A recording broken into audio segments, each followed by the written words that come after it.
Hi, and welcome to our show, Forever Paranormal, with your host, Dr. Bill and Ed, where we will discuss such things as cryptids, UFOs, hauntings, angels, unsolved mysteries, government conspiracies and cover-ups, witchcraft, the metaphysical, and more, as well as stories sent in by you, our listeners. If we can connect a paranormal element to it, we'll talk about it. And you may be surprised by what all is connected to the paranormal.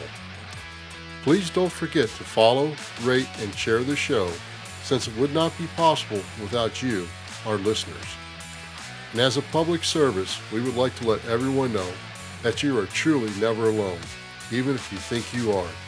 The Suicide and Crisis Lifeline is 988. Just reach out. Well, hello there, folks, and welcome to this week's episode, where we are going to discuss an ugly, hideous, human-eating creature called an ogre, or an ogress, depending on the gender. I guess maybe they're stuck at 2. Okay, then. Hey, Deb, how are you this week? I'm well. How are you? I'm good. Got anything new going on? Ever heard of a fish causing a power outage? No, I heard of a fish called Wanda, but not of one causing a power outage. Okay, then. Well, let me tell you. Mid-August, apparently, according to news sources in Sayreville, New Jersey, which is southwest of Staten Island, while crews were investigating the source of a power outage, they discovered a fish laying on top of a transformer. There's speculation. Okay, because how in the world did a fish get on top of a transformer? Well, hold on for it. Here it comes. Their speculation is that the likely culprit was a bird that dropped it mid-flight.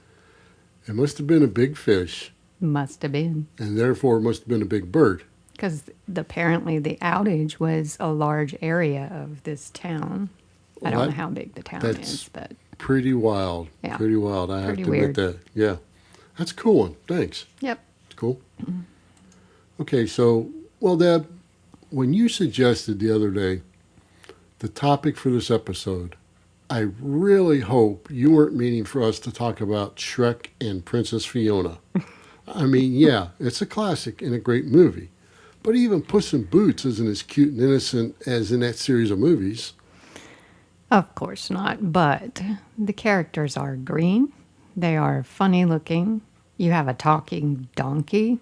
Sounds paranormal to me. Well, yeah, almost. And don't forget, he's a donkey that can fly there for a minute. Yes. It's like super fly.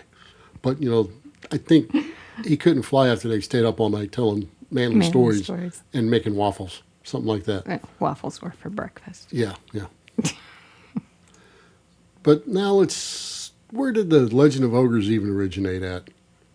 Well, it seems possibly that they started in France, as the word ogre is derived from the Etruscan god of the underworld and land of the dead named Orcus, according to one legend, who was the punisher of oath breakers and who is usually described as a large, ugly, bearded giant that feeds on the flesh of humans. It is also said, though, that Orcus was a cyclops, and I guess some ogres are cyclopses? I'm not sure. The word ogre itself was first used way back in the 12th century by a French poet in Percival. The story of the Grail, which has the line, "And it is written that he will come again to all the realms of Logres, which has formerly land of ogres, and destroy them with that lance." It seems many of the French authors of that era picked up the word and started using it, and it just spread from there. Kind of guess it grew like a big giant hairy wart, maybe. I don't know. But it seems this race of hideous and scary beings were already in Britain before the origin of the word ogre, since the land of Logres was purportedly King Arthur's realm. There are also many English and Scottish tales of them and how they apparently liked to terrorize the first settlers and were said to be especially fond of eating infants and children. I don't know, maybe they looked at them like Vil. What do you think? Oh, my. Anyhow, it was said, lock your doors and walk the trails of the woods carefully. Once an ogre catches a whiff of human flesh, its hunger is insatiable. Another curious fact is that ogres span many lands with their myths and legends, and I guess it could be possible that these different people associated and talked, but they are even in Japanese folklore, and chances of them communicating with Europeans at that time were slim to none. We don't know much about where ogres may have come from, though they seem to have very close relations to both giants and cannibals in mythology and legend. And it is even possible that these creatures are the same or have similar origin, or even possibly a Nephilim. The Nephilim were a race of giants that were supposedly created by the union of an angel and a human woman. They were known to be heroes in their day and were thought to be great warriors, or cannibals and killers in the book of Enoch. It is possible that some survived the Great Flood. Well, that's a story for another time. So here's where it gets a little fun for me. What about their appearance? When it comes to ogres, most folks tend to agree on several key facts. First, ogres always seem to be noticeably large. They are humanoid in appearance, but their size makes it clear that they are not human in nature. They are extremely tall and tend to be very stout. Their bodies are noted to be strong and sturdy. It is possible that the many muscles that make up the ogre's stature are responsible for their stout shape. Kind of like another cryptid we really hear about with big feet, right? Oh, here we go. In addition to their physical build, ogres are commonly noted to have an excess amount of hair. This only adds to their fearsome appearance and makes them look even more animalistic or squatchy. And there it is. The majority of these creatures are also noted to have skin tone that is not similar to that of humans. The most common colors mentioned are usually green and blue. Well, okay, now there it is. Now I have to stop comparing them to the big guy, as they are said to be commonly black, brown, and have reddish tinge, but definitely they're not green or blue. Nope. Okay. Legend has it that ogres are known for their extreme hunger for human flesh. They are gruesome beasts that are feared by all, but especially mothers of infants and young children. An ogre can consume an astounding amount of flesh, which is partially why they were known for rampaging through villages and leaving death and destruction in their wake. Well, I guess they wouldn't make for very good babysitters then, would they? Since according to legend, the reason they like the taste of humans, especially children, is due to the ogre's belief that eating the young will provide them with eternal youth. And it's said that ogres even seem to have magical powers in the various tales which include them, like in Puss in Boots, for example. You know which tale this is. No. The one about the fairy that took cat form in order to grant his master's rags to riches story through trickery and manipulation. In this story, we get the idea that ogres are also shape-shifting creatures who are intelligent and were capable of communicating with humans and other creatures, able to hold positions of power and respect, and presumably able to manage other groups. In the tale of Puss in Boots, since you don't know it, the ogre demonstrates this ability by transforming into a lion and then is tricked into transforming into a mouse. Once the ogre was transformed into the vulnerable state of the mouse, Puss devours the mouse, or we should say the ogre. This suggests that ogres could disguise themselves as familiar creatures that seemingly mean no harm, which only adds to their threat to early humans, including infants and children. In the story of Hop o' My Thumb, ogres are made to still be nasty, but take on more humanistic traits. Hop o' My Thumb is the story of a young boy who uses his cunning to save himself and his brothers from multiple threats, which include being eaten by an ogre and his family. There are many underlying ideas in this story, but what is perhaps most interesting is the knowledge of the perspective of ogres that can be gathered from this tale. Yeah, I know of this story, and Ogres are shown to be intelligent creatures who show some civility and adhere to family units that are similar to that of human beings. The ogre in this story had a wife and several daughters and lived in a house that was apparently furnished in a similar manner to human homes. In this story, the ogre allows the boys to stay in his home for one night and sleep in the same room as his daughters. There is a catch, however. Yeah, because there's always a catch when a father allows you to share a room with his daughters. And here it is.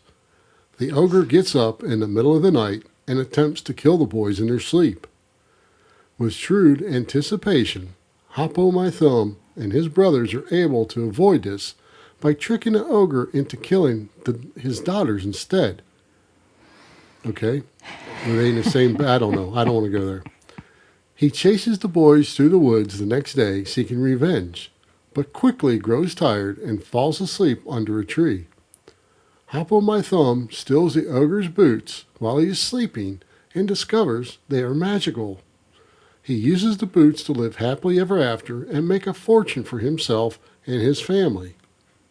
Typical fairy tale ending. Yeah, everybody lives happily ever after. Yep. But this tale really seems to have a lot in common with trolls in Nordic legend and Norse mythology. Okay, so now we have some magic tied into the ogre legend with the magical boots, but it seems like maybe they aren't as smart after all and should maybe do a little cardio. Maybe. They get pretty tired running through the woods after Hop-O My Thumb. Yeah. And folks, just for clarity, in case you're wondering where in the world I come up with a story about Hop-O My Thumb, it's a French fairy tale. One of the 8 that was written by an author by the name of Charles Perrault. And he did it in his book around 1697. It's a very old, and it was a little rough to come across, but it was a pretty cool story, wasn't it? Yeah. What a great name, Hop-O My Thumb. And, there are also other possible ties to ogres. We already spoke about Orcus, the Etruscan god. Then we have the mythical Hebrew legend of Og, which is recorded in the Bible in Deuteronomy, Numbers, and Psalms. Og is said to be the last of the Rephaim, and was known to be an enormous being, but not really filling the bill as he wasn't a cannibal. Then we have Orko, not to be confused with Orca, the killer whale, which was actually named Shamu, but anyhow. Oh my. Orko, which is the word for ogre in Italian. Their monster, much like a regular ogre, is a creature who has a craving for human flesh and many characteristics of traditional ogres. The many similarities lead many people to believe that the Orko and the ogre are the same type of monster. This in turn leads many to believe that Orcus was the inspiration for both creatures because of the similarity in their traits and names. Arguing over credit of who had the original monster. I'm not sure and I don't care. We mentioned earlier that there are even ogres in Japan, and they are called the Oni. Oni are known to have oddly colored skin, usually red or blue, to be extremely hairy, to have large fangs, and to hunger for human flesh, especially that of infants and children. Many call the Oni Japanese ogres and suggest that their existence, along with the existence of the Orko, is proof that ogres were a common monster across many early cultures. Could all of these myths and legends be true due to the common nature and description across many lands and cultures? Or are they possibly nothing more than a boogeyman of their time used to keep kids in line? Think about that. Don't run into woods, don't do this, don't do that. The ogres will get you, the boogeyman will get you, don't stay up late. And we look at the ogre mythology. It is also important to note that infants and children seem to be its ideal food source. It is known that many legends and fairy tales have their roots in teaching children to listen to their parents. The ogres were a supposed population that lived in the woods and towered well above the height of the average man or woman. Looking at it from a child's perspective, not even big old strong dad could save them if they were unfortunate enough to run into an ogre while exploring on their own and not being home before dark. This, combined with the fact that children were an ogre's favorite meal, would have been more than enough to keep any curious kid from wandering off too far from the house or wherever. Maybe this ties in with Hansel and Gretel, Red Riding Hood, Jack and the Beanstalk. I mean, the witch wanted to eat the children in Hansel and Gretel. The wolf wanted to eat Red Riding Hood. And Jack and the Beanstalk, the giant, fee-fi-fo-fum, he smelt the blood of an Englishman and wanted to eat him. So, who knows? Well, I think maybe all myths and legends and fairy tales are they come from some sort of basis in reality based on, a giant person, and parents get this information and they make up things just on the fly to keep their kids in line. So maybe this is how legends like ogres and other boogeymen and different things come about. What do you think? Maybe, but it's also maybe like genetics, right? Or deformities. And someone was born as a humpback with an ugly face or something deformed like that, and that could be why it's spread across the different cultures and stuff, because that's not that uncommon. And it just grows with that description. Right, and it grows with the, hey, Johnny Joe down the street's going to get you if you go in the woods after dark, And, it helps with the legend and the tales. And it's not that uncommon, and that could explain it across different cultures, especially in the early days when there was a lot more interbreeding with family and stuff, especially at the royalty level and things like that, where kings married cousins and sisters and so on and so forth. I don't know. Okay, Deb. Since we know the origin of the word ogre goes back to at least the 12th century, I've got to ask you, did your parents try to scare you with ogres when you were young? Wow. It's just your usual boogeyman. Did you know the boogeyman is defined as an imaginary evil person who harms children? Most children are scared into behaving for fear the boogeyman will come for them. Ironically, there was a serial killer known to be a real-life boogeyman, Albert Fish. He was also known as the Brooklyn Vampire and the Gray Man, among other names. He had a penchant for pedophilia. He was a serial killer, rapist, child molester, and a cannibal. Ah. Don't worry, he was executed by electrocution at Sing Sing Prison in 1936. This one won't be coming for you.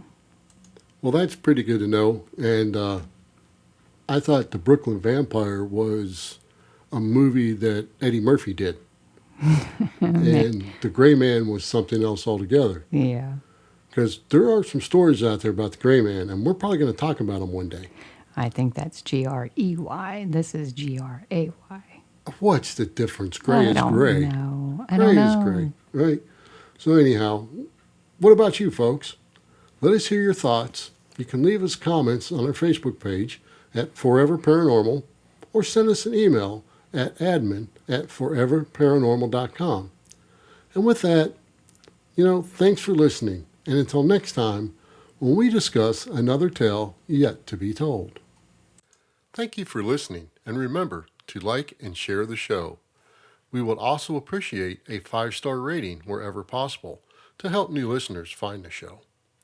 We welcome all questions or comments you may have about this or any other episode, and our contact information can be found in the show notes of this episode. You can also follow us at foreverparanormal.com. And if you'd like to support us, you can buy me a coffee at buymeacoffee.com/foreverparanormal. The links to these are also in the show notes of this episode.